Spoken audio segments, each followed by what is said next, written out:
magsimula tayo. Para tayong dalawang magkaibang mundo.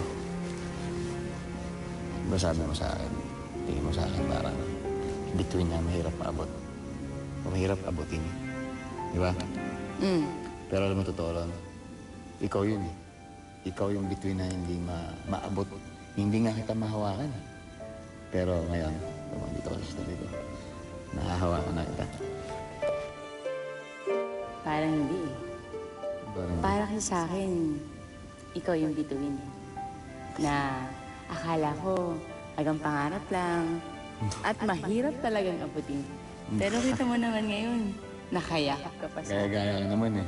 Totoo, at nakikis kita. Oh, iba yun. Pero hindi. Since sinabi na natin yan, kailangan talaga hindi na tayo naghiwalay. Diba? Aba, dapat lang. Dahil ayoko nang malayo sa piling mo at gusto ko, palagi ka nandyan sa tabi ko. Oo, hindi talaga ako. Lalong-lalo na nga ikakasal na tayo. Wala na talaga. Wala ka nang kawala.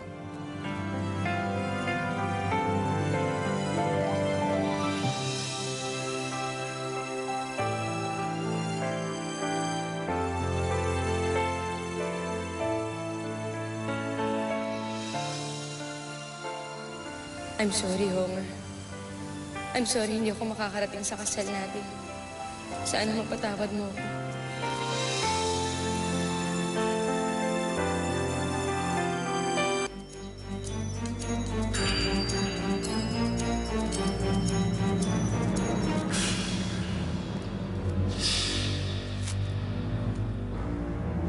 Meron pa akong isang kontak eh. Ang kotse.